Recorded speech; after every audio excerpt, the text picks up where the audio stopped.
Queridos amigos, queridas amigas, que Deus nos abençoe em mais um evento de espiritualidade. Vamos dar continuidade às nossas reflexões, convidando a todos para desde já entrar em sintonia com o bem, com a paz, mentalizar Deus na sua plenitude, na sua grandeza, pensar em Jesus, o convidando para estar conosco nesse momento, e os bons espíritos mensageiros do Mestre que trabalham aqui perto de nós, nos ajudando a vencer as demandas do cotidiano, nos ajudando a aprender e evoluir neste planeta. Vamos nos envolvendo nesta vibração, compreendendo que agora seremos visitados pelos benfeitores, nesse momento em que vamos pensar sobre a nossa vida, sobre o nosso comportamento. É extremamente importante fazer uma reflexão com a disposição de pôr em prática. Nem tudo nós vamos conseguir pôr em prática, mas é importante que nos esforcemos no dia a dia a ir colocando um pouco daquilo que a gente reflete, que a gente entende que é verdade e que a gente entende que aquilo é importante para a nossa vida. Não vamos encher esta mente, este baú de informações sem colocá-las em aproveitamento. Então vamos, nesse momento, elevar nosso pensamento ao Criador para que Ele nos abençoe mais uma noite. Senhor, estamos aqui dando continuidade, Senhor, à nossa busca. Estamos em busca da paz, em busca da felicidade. Não logramos, Senhor, ainda esse estado.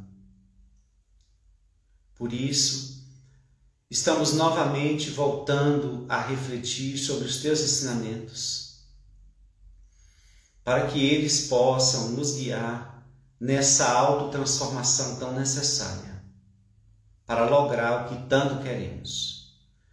Envolva-nos na presença do nosso anjo da guarda, que ele nos proteja e nos auxilie nesta hora em que estamos diante do teu conhecimento, que é divino, que é nobre, que educa, que liberta e que produz a paz. Ajuda-nos, Senhor, nessas lives, entrar em profunda reflexão sobre a nossa necessidade de mudança. Fica conosco, nos proteja de sempre, que assim seja. O tema da noite: amor e conflitos. É impossível, no atual momento evolutivo nosso, da humanidade, não entrarmos em conflitos.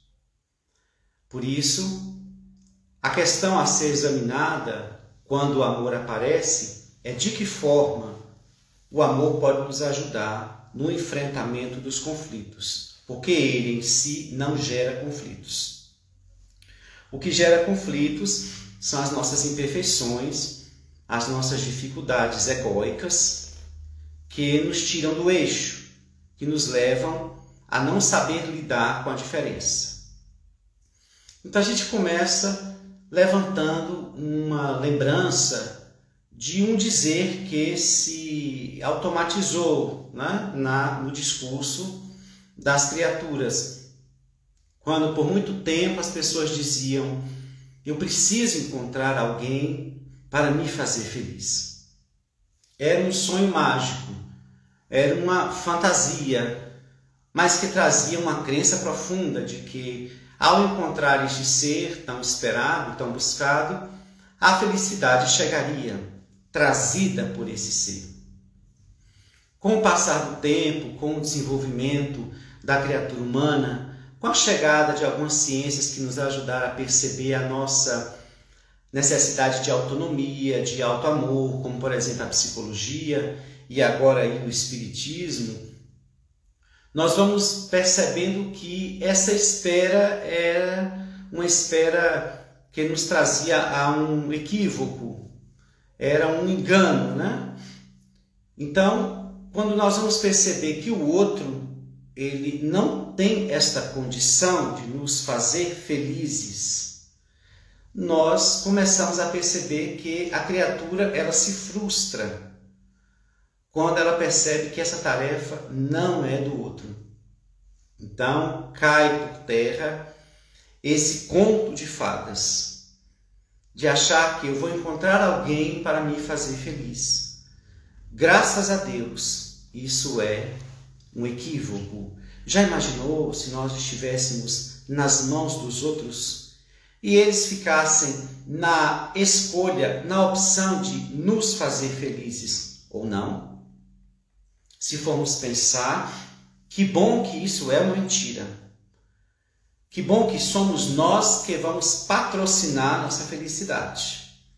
Então o outro não vem me fazer feliz. Nem ele tem condição, nem ninguém. E nem eu, muito menos, posso torná-lo feliz. As criaturas podem colaborar com a felicidade alheia.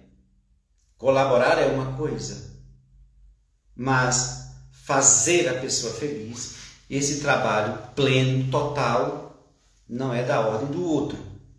Então, dentro dessa compreensão, nós vamos começando a perceber que na busca de alguém já existe isso instalado no inconsciente. Ainda existe, ainda está esta crença aí perdurando. E é por isso que muitas vezes nós passamos a ter um pouco de exigência nas escolhas. É o nós, somos nós, seres egóicos, procurando alguém para se adequar ao que eu quero, da forma como eu quero, do jeito que eu acho que é certo e que é bom. Só que nessa busca, essa busca ela passa a ser tão meticulosa porque nós acreditamos nesse poder do outro de me fazer feliz. Mas quando a gente vai perdendo essa crença, nós vamos percebendo que nós estamos querendo muito alguém para atender às nossas necessidades. E nesse momento é que o outro passa a ser um objeto. Porque se esse ser que eu busco vem atender às minhas necessidades, bem, eu já estou dando a ele uma função. Quando, nesta hora em que nós o colocamos numa função, ele perde o lugar para nós de alguém que também tem expectativas em relação a nós, que também deve trazer a mesma crença de que nós os tornaremos felizes. E do mesmo jeito faz o mesmo movimento, querendo que a gente se adeque ou agrade esse ser de todas as maneiras. Então é importante que entendamos que o outro também vem fazendo buscas e criando expectativas a nosso respeito. Por isso que, para que uma relação ela seja madura, é importante aproximar-se de alguém, buscar um relacionamento, sabedor de que eu tenho que fazer a minha parte, o outro a parte dele. E nessa troca, ver se a relação flui. Se não fluir, para por ali mesmo. Mas para fluir de forma cadenciada, equilibrada, é preciso que os dois estejam implicados em dar o melhor de si, em se esforçar para a manutenção dessa relação. Nem sempre vamos encontrar alguém com a mesma disposição. Nem sempre vamos encontrar alguém que tenha essa compreensão de que precisa colaborar, precisa dar a parte que tem para fazer com que a relação flua, desenvolva, evolua. Assim, as pessoas se buscam procurando muito elas nos outros. Eu me busco no outro. E é nesse momento, no início da conquista, que se tem uma ideia imaginária de que estamos encontrando alguém ideal para nós. Porque o outro, no processo de conquista, ele também, e assim nós, ele também faz de tudo para ser aceito, já que tem interesse. E faz tudo para ser aceito de que forma? Apresentando o melhor que tem. Ou às vezes camuflando a sombra e agradando o outro com comportamentos que nem ele aderiu, mas para agradar o outro no processo da conquista, atende. E isso ainda é que faz com que as criaturas humanas atropelem os relacionamentos afetivos, porque ainda é um jogo de egos. Ainda são interesses na busca da satisfação imediatista. Nós ainda não somos almas que estamos procurando amar. Nós estamos procurando um grande amor. É bem diferente. E a gente sonha com esse grande amor. Percebam que os sonhos produzem alguém que vem trazendo vários movimentos de afeto para nós nos satisfazermos. E esse movimento que temos é semelhante ao do outro também. Então a gente fica nessa expectativa de que vai surgir esse grande amor. Mas no fundo, não há uma proposta ainda amadurecida de eu quero alguém para eu amar. Porque eu ainda não entendo que bom é quem ama e não é quem é amado. Como nós ainda não temos essa compreensão, nós ficamos nesta busca desse ser que aparece. E nesse processo da conquista, cada um vai fazendo o seu balé, a sua dança, para atrair o outro, para que o outro se sinta bem. Com a convivência, nós já falamos um pouco sobre isso, com a convivência surge o quê? As realidades de ambos. As máscaras caem, os movimentos para que a conquista exige não precisam mais, o casal já está vinculado, começa então a aparecer uma realidade de cada um. É nesse momento que nós percebemos a diferença do outro. O outro é diferente de mim. Esta linguagem não é dada no ego no início da busca. O ego parte em busca de alguém como você, que atenda o que você gosta, o que você quer, na hora que você quer, do jeito que você quer, enfim.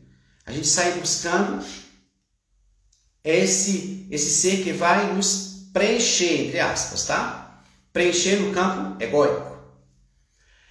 E chega um momento em que a gente se depara com a diferença. Então, esta pessoa é diferente de mim. É diferente. Ela não pode ser igual a mim. Ela pode ter semelhanças. Mas igual a mim, jamais. Deus nos fez seres singulares. Igual a mim, igual a você, não tem ninguém no mundo.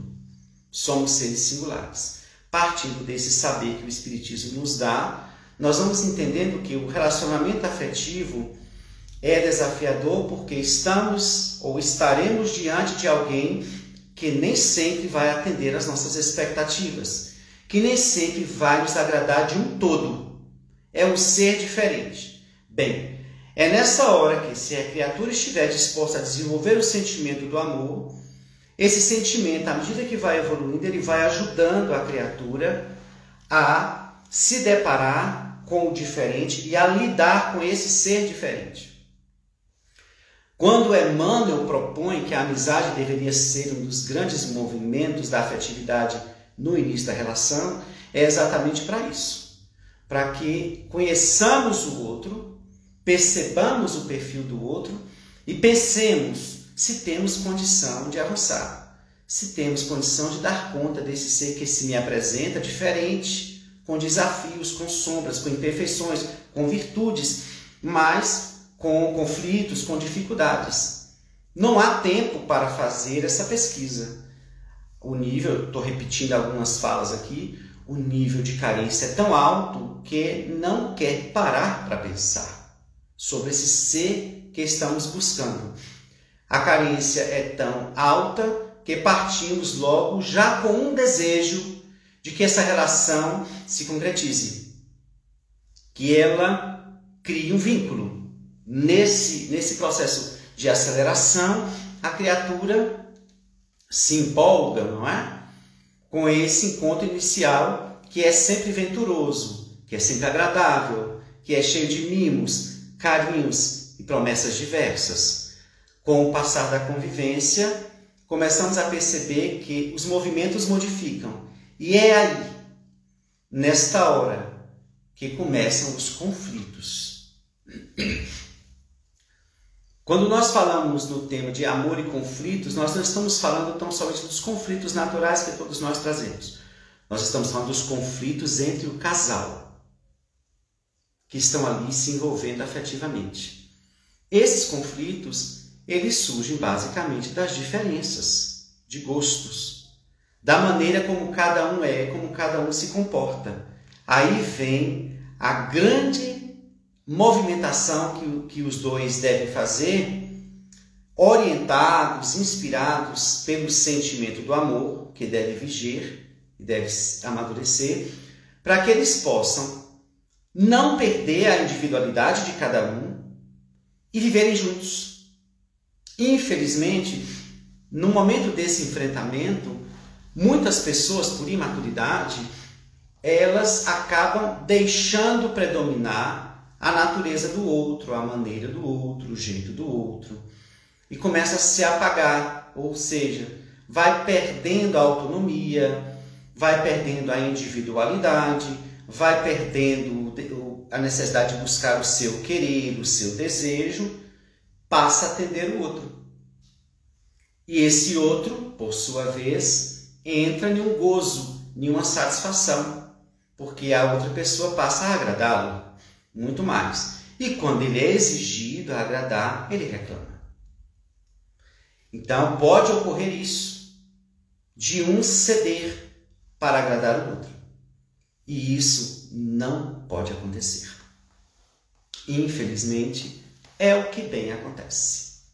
Pessoas que costumam dizer assim: não, mas ele é assim mesmo. Não, ela é assim mesmo. Esse discurso é de submissão. Sim, ele é assim mesmo, tudo bem. Ela é assim mesmo, tudo bem, se for falando de virtudes. Que bom. Ele é assim mesmo, que bom. Mas e se tratando de comportamentos negativos, de maus hábitos? Não. Então ele não é assim mesmo. Ela não é assim mesmo. Ela e ele estão assim mesmo. E significa que se estão, é transitório. Se é transitório, pode se modificar. Não é uma conquista. Os erros, os equívocos, as imperfeições não são conquistas, porque são passageiras, temporárias. O que são conquistas é aquilo que é da ordem da conquista do espírito. O que é verdadeiro é da ordem da conquista do espírito, aquilo que não passa, que são as virtudes, que representa a nossa essência, filhos de Deus. Mas, se nós não tomarmos cuidado, o casal começa a colocar um para ser atendido e o outro para atender.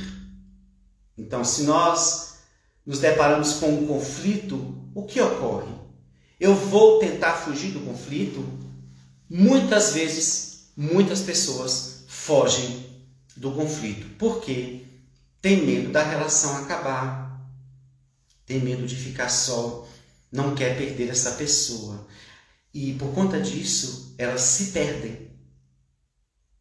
Percebam só, elas se perdem para não perder o outro. Então, por este olhar bem claro, não é por aí. Mas esses arranjos estão aí afora. Pessoas que passam a ser submissas, se apagam, se esquecem, para a outra brilhar, para a outra ser protagonista na relação, para a outra ser atendida, e ela fica vivendo desse prazer, né, de ter a pessoa e só. Por isso que quando surge um conflito, Nenhum dos participantes da relação deve temer o conflito.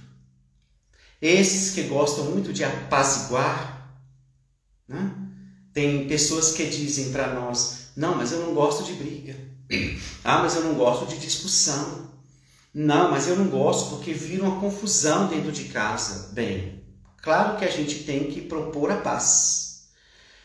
Quando se fala em enfrentar conflitos, não é fazendo uma balbúrdia. Você pode entrar num conflito com equilíbrio, apresentando o que você acha, o que você pensa, o que você concorda, o que você não concorda, sem fazer barulho. Ah, mas o outro faz o barulho. Bem, o outro vai ter que dar conta de si, porque eu é que não vou me afastar da minha verdade, do meu desejo, da minha satisfação na relação, porque ele grita, porque ele faz barulho. Aí você opta. Vai defender a sua felicidade ou vai ficar com medo do grito, do barulho, da confusão e de até separação? Por medo de separar, muita gente se separou de si mesma. E aí fica pela escolha de cada um. Nós viemos como espíritos livres. A relação não veio aprisionar a ninguém, colocar correntes nos pés de ninguém. Se você está na sua relação e se sente acorrentado, isso não é uma relação. Isso é um manejo de egos, onde um predomina e o outro obedece. Ou vice-versa, né?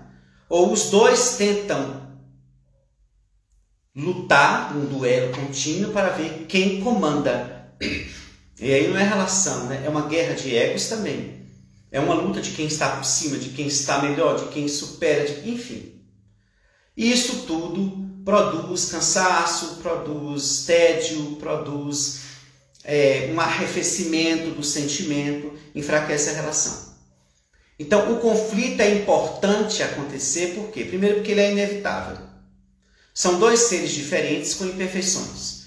O conflito, quando ele surge para que as duas almas apresentem seus ruídos de comunicação na relação, possam apresentar cada um o seu lado, o seu ponto de vista, e em um acordo onde a humildade rege, é que vão encontrar um equilíbrio, sem que um desapareça, para que o desejo do outro predomine. A não ser que um dos cônjuges ou um dos parceiros esteja errado realmente e se convença disso e diz: tudo bem, me desculpe, você está certo neste caso. Mas quando se trata de cada um defender o seu ponto de vista, as suas opiniões, o que acha certo, o que não acha certo, que lhe define como ser humano, bem, aí precisamos entender que o casal deve encontrar um caminho para que cada um defenda seu ponto de vista e sigam juntos. Será possível isso para quem ama? Sim. Mas as pessoas têm tanto medo de se posicionar e perder o afeto, que elas vão cedendo, e daqui a pouco ela desapareceu na relação. Ela se torna serva ou servo do outro. E esse ser passa a caminhar à margem da relação, enquanto o outro é o centro. Por isso que quando surge conflitos, são importantes os conflitos. O conflito na relação não deixa de ser um convite para reavaliação. Um casal que nunca briga isso, ou nunca discute, ou nunca entra em conflito, algum problema existe. Pode ser da ordem da acomodação ou da submissão a dois. Os conflitos surgem sinalizando que ali estão duas almas imperfeitas, que têm perfis diferentes, que são diferentes e que estão na relação tentando um aprimoramento. O conflito assinala que algo não está bom. Então ele surge para que nesse processo de enfrentamento dos conflitos, o casal, com equilíbrio, com harmonia, possam passar por uma fase melhor. Ou para pensar naquilo que está ruim. Mas se nós começamos a ver o conflito como algo negativo, bem, Aí a gente começa a optar por uma relação que o outro vai comandar. E eu vou perdendo a minha voz, eu vou perdendo a minha força, e só me cabe aceitar aquilo. E há pessoas que utilizam dessa submissão para utilizar o espiritismo para justificar seu comportamento submisso. Eu já conheci um homem que ele me disse o seguinte, num casamento extremamente infeliz. Ele disse, não, mas é meu karma. Eu tenho que passar. Eu falei, tudo bem. Se você acha que veio aqui para sofrer e fazer os outros sofrer, tudo bem. Ele disse fazer os outros sofrer. Eu falei, sim. Porque se você está infeliz numa relação, está levando porque é karma, chame a sua esposa e diga para ela. Pergunte o que ela acha. Que você está ali porque está carregando um karma. Chama seus filhos. Fala, meus filhos, eu estou aqui nessa relação porque eu tenho que quitar um karma. Mas eu jamais posso dizer isso. Ah, então você vai mentir para as pessoas que você não está mais ali dentro? Só o corpo está? Mas a alma, como diz Joana de Anjos, já está distante e às vezes com pensamento em outra pessoa. E aí a pessoa utiliza desse recurso. Não é meu karma. E as famílias são compostas no desejo de que elas deem certo. Se não deu certo, existe a lei civil e a divina também de separar-se. Quando Joana diz, quando se pensa em separar, as almas já estão distantes há um bom tempo. Então, precisamos ser felizes e não embarrear a felicidade do outro. Os conflitos são sinais dizendo que a relação precisa ser revista, as imperfeições estão se chocando, vamos conversar, vamos nos haver. Existe amor, o amor vai regendo aí a sinfonia da relação. Vai dando suporte para que no conflito as almas se escutem. Precisamos aprender a ouvir. Os dois precisam aprender a ouvir. E não ter a última palavra. Quem busca a última palavra é o orgulhoso. O que é o controle?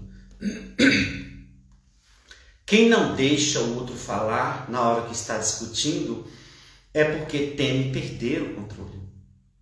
Nós precisamos ouvir, porque esse outro que está conosco foi quem nós escolhemos para viver conosco.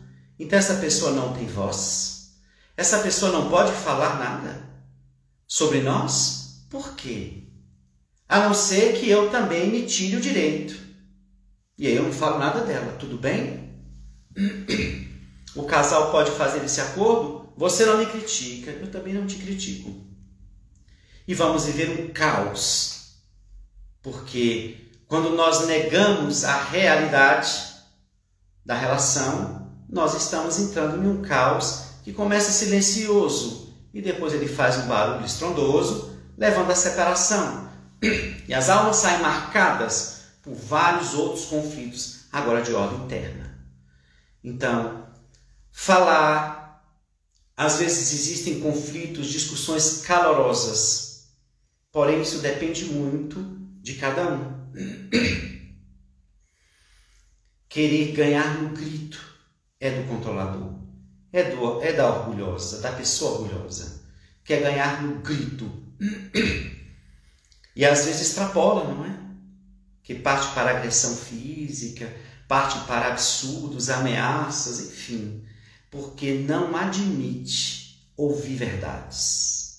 E ver que também é tão quanto imperfeito quanto o outro. Ou imperfeita. Então esse jogo de egos leva muitos casais a esse campo de submissão. E vão tendo uma felicidade mediana. Não são plenos. É uma felicidade morna. E como diz Paulo de Tarso, o frio, o quente, morno não. Mas a submissão leva a esse nível. Existe essa forma de buscar o controle da relação. E no conflito que gera, a pessoa costuma aumentar a impostação da voz, fazer gesticulações, apresentar defeitos da pessoa, que às vezes ela já até superou. Vai buscar lá atrás. Você lembra disso? Armas para abater o outro. Porque a proposta de ele tem que ser assim, ela tem que ser assim. Olha a ordem, olha o controle. E assim, a pessoa na discussão passa a querer utilizar de todos os recursos para ganhar o duelo. Então, se você tem uma relação onde há duelos, onde há competições de quem está certo e quem está errado, e por isso não entra em acordos, é uma relação bem comandada mesmo pelo ego, onde um sai sempre perdendo se não reagir. E um sai muitas vezes calado e aceitando e submisso, e às vezes se renova por pouca coisa. Está chateado, está magoada, está ferida pelo que aconteceu, mas qualquer mimo vindo do outro, acabou o problema. Isso é o quê? Amor, bem, a si que não é. E nem ao outro, né? Porque se não tem para si, vai dar o quê para o outro? É por isso que nós estamos nesse rol das paixões. As relações afetivas foram compostas por paixões. A maioria delas por pequena cota de amor, que está ali, fomentando essa paixão, que é um pesadelo, né? No momento em que o amor está no processo de desenvolvimento, é um pesadelo. Se a relação, se o casal tiver interesse em fazer com que evolua a relação e ela se torne cada vez mais feliz, vão entender que na hora do conflito é uma das horas mais importantes. Porque o casal faz o balanço. Vão se ver. E você vai ouvir o que o olhar do outro percebeu. E vice-versa. A escuta nessa hora é importante. E o direito de falar também. Sem precisar ferir o outro. Por uma lógica, podemos demonstrar os comportamentos do outro, que o outro vai perceber que nós estamos fundamentados pela convivência, por atitudes que, se ele negar, aí ele está querendo colocar a venda do orgulho. E assim a gente ouve as queixas vindas de lá, a gente lança as queixas em direção ao outro, e aí cada um, se tiver realmente interesse em evoluir, vai se pensar. E não querer ganhar o jogo de palavras. E não querer ganhar o duelo. Você entendeu o que eu quis dizer sobre você? Entendi. E aí eu lhe pergunto, você também entendeu? Entendi. Então, vamos cada um refletir sobre as nossas deficiências? Vamos cada um fazer a sua mudança particular? Vamos.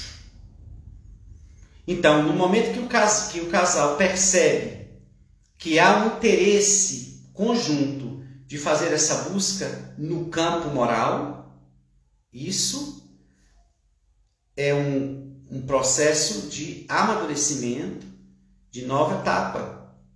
A crise que surge no conflito, ela pode rachar a relação, como ela pode levá-la a outro patamar.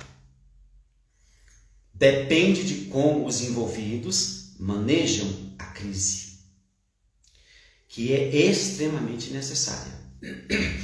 Uma relação que não tem crises pode ter 2 acomodados. Com pouca felicidade já estão se bastando. Mas quando um casal discute, existe atritos, mas encontram formas de lidar com isso, é sinal de que eles estão ansiando mais, eles estão querendo mais. Aquilo não está bom, vira conflito, discute, vamos ver as nossas propostas. E aí começar a fazer um movimento. Mas infelizmente nós nos deparamos com pessoas que não estão dispostas a fazer isso. E aí é uma via de mão única. E o que fazer? Se o outro não entra nessa proposta, é nessa hora que muitos cedem. Bem, já que o outro não quer, já que o outro não muda, já que o outro, então, para não acabar, eu fico aqui. É a escolha de cada um. Eu fico aqui. Mas só não pode reclamar da felicidade plena que não tem. Mas, Arilson, que felicidade plena é essa? Eu digo, a da liberdade de ser quem é. De ser valorizado pelo que é. De ser respeitado pelo que é. Isso é a liberdade plena. Dos seus direitos, dos nossos direitos. Mas os relacionamentos são tão imaturos ainda que esses acordos vão ocorrendo. E as pessoas vão levando a vida inteira. Diz que está cumprindo um compromisso. Diz que é um karma. Diz que é o seu dever. Bem, eu nunca vi compromisso ser seguido dessa forma. Se você me disser que vive sozinho e sofre, sim, está carregando um karma muito grave. Mas se você me diz que está no meio de pessoas que você não quer ficar, não sente bem, não ama mais como antes, mas está sofrendo, mas tem que ficar, eu lhe digo que isso é egoísmo. Está tentando cumprir um karma que não é karma aí, é uma imprudência, comprometendo a felicidade de outros. É bem diferente. Então é por isso que nós precisamos entender que os conflitos vão aparecer. E é aí que se mede o nível de maturidade do casal. É aí onde eles podem ter grandes ganhos. E quando, não sei se vocês lembram, mas eu disse que a humildade terá que ser a grande alinhadora do conflito, da discussão ali. A humildade é um sentimento que é muito difícil de conquistar, né? Por conta do nível de orgulho que temos, mas é preciso ter. Porque quando surge o conflito, eu tenho que estar preparado para ouvir o que o outro tem a me dizer. E aí? Eu vou descarregar no outro. Ele também. É uma troca. Tem que ser. Se o conflito começa e um se cala e só o outro fala, nem continue. O conflito já está dizendo, é um embate. Algo que conflita é algo que se choca. Se aqui não fala nada, não está tendo choque, está tendo imposição. Por isso que nessa hora em que cada um escuta, precisa ter a humildade, porque a humildade, ela é um sentimento, quando realmente existe, que nos dá uma clara visão da verdade. Por exemplo, se alguém lhe critica naquela discussão, naquele momento de conflito, ela lhe fala de um defeito, de um comportamento negativo que você tem.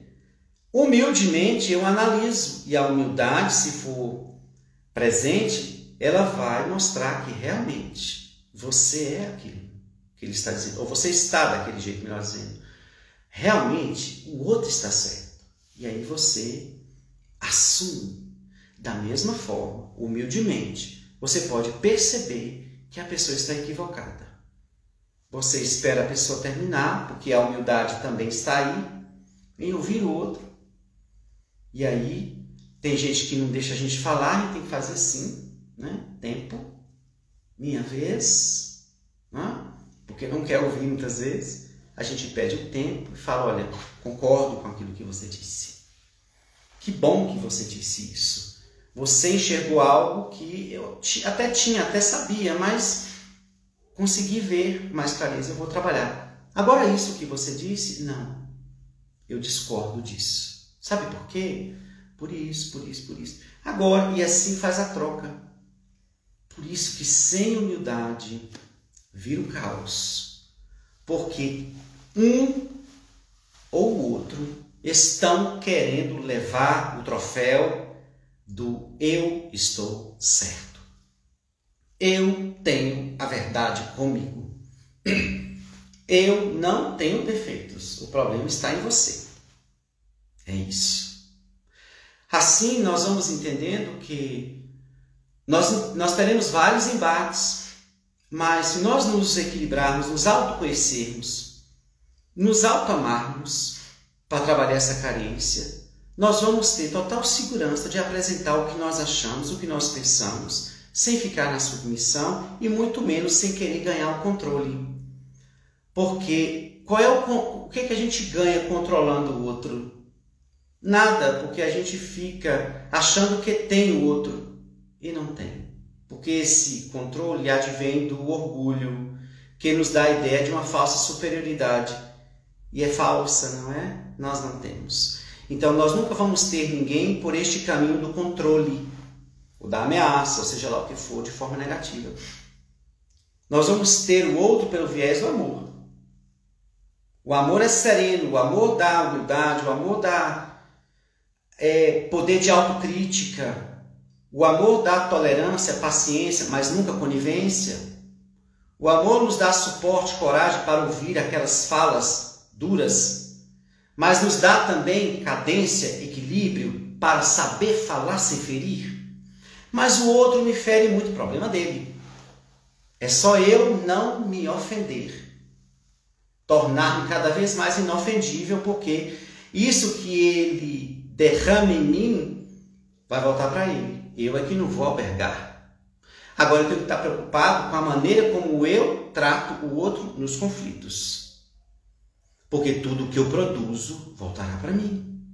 Se eu me amo, preciso estar em prece muitas vezes. Ou se o conflito surgir de chofre, lembremos da espiritualidade, façamos ali uma prece, nos liguemos ao nosso anjo da guarda para que a gente não perca o equilíbrio e faça desse conflito um movimento de ofensas ou de falas soltas sem pensar, que fere comportamentos desequilibrados, que vão trazer marcas que muitas vezes não são reparáveis ou de difícil erradicação. Precisamos ter equilíbrio. Por isso que a gente precisa ter o hábito de orar, de vigiar e de manter contato com a espiritualidade superior. Para que este hábito mental ocorra em qualquer conflito que nos depararmos, para que a gente não entre na nossa inferioridade, na sombra que trouxemos das eras primitivas, onde tudo era a base da força, do grito, da irritabilidade, da carantonha produzida pelo ódio, e aí vira-se um caos. Ainda mais se tivermos filhos ao redor. É preciso ter esse cuidado. Os filhos não vieram para ser plateia para os desequilíbrios dos pais. Então, cada um que procure a sua arena de luta e se resolvam lá. Mas eles não podem participar de coisas que não entendem e que só terão más impressões que ressonarão no futuro. E isso é responsabilidade dos pais. Então, o conflito vai sempre aparecer. Ame a si mesmo. Continue em prece. E trabalhar a pacificação não é deixar de falar firme, com segurança. Quem acompanhou, quem leu a mensagem de Jesus, quem sabe da história dele, via que ele admoestava as pessoas. Ele chamava a atenção. Como chamou a atenção, por exemplo, dos doutores da lei. Vós sois sepulcros caiados por fora e podres por dentro. Jesus não fez isso gritando, não fez isso irritadiço, porque não havia essas imperfeições no Mestre. Mas ele foi firme. Na sua humildade, na sua autoridade moral, ele não abusou disto. Ele poderia, não poderia? Por ser o ser puro, superior, ele poderia nos abater só com o poder moral dele. E não. Ele se fez misericórdia, compaixão e disse: vós sois sepulcros, caiados por fora e podres por dentro. Como um irmão mais velho, chama o outro e dá uma orientação com firmeza, sem querer humilhá-lo, feri-lo, maltratá-lo. Então o amor vai nos dando essa cadência, ou essa maneira de manejarmos no conflito as nossas falas, as nossas posturas, a nossa fisionomia. E muitas vezes, depois do término desse conflito, evitar sair de mal um do outro, né? Que ainda tem esse de mal, ele parte aqui. Eu já vi um casal fazer isso, né? Cheguei na casa deles, eles estavam de mal, e eu, gente, o que é isso e tal, no pleno século XXI. Aí a esposa veio achando que estava fazendo um movimento belíssimo, botou os dedinhos e falou: agora, não, era o de baixo, parte aqui, tipo, estamos de bem. Não é? A infância, aí presente nos conflitos, sempre entra, né? Nos comportamentos. É por isso que quando termina os conflitos, aí um fecha a cara para o outro, fecha a cara para cá. Infância. Se quer ter maturidade para lidar com o conflito, abalou? Tudo bem. Fechar a cara para o outro, diga para o outro: vem cá, fulano, ó, eu fiquei abalado com aquilo. Por isso que eu estou assim meio distante. Aquilo foi difícil, eu estou chateado com isso, e isso mexeu, seja lá o que for. Mas fecha a cara, passa o dia todo em silêncio, isso é infantil. Isso é do comportamento infantil. As pessoas precisam amadurecer e dizer: olha, não estou em condição de falar com você agora porque eu estou... Fala com o outro, externaliza. E o outro, se tiver maturidade também, tem essa questão, vai entender que cada um ficou abalado no chacoalhar das informações de um para o outro, e depois se restabelece, se estabiliza e retorna para a relação. Se tiver amor, o amor vai estar sempre sendo essa base que vai dando suporte na hora do conflito, dando suporte depois do conflito, no abalo, e dando suporte para a restauração da relação e continuidade do processo evolutivo a dois. Por isso que o conflito, quando chega, ele vem ou para destruir ou para promover. Depende de como o casal vai manejar. E assim não vamos ter medo dos conflitos, porque somos convidados a falar de nós. Nós não estamos aqui para agradar o outro, para fazer o outro feliz. Nós estamos aqui para ser feliz, para sermos felizes.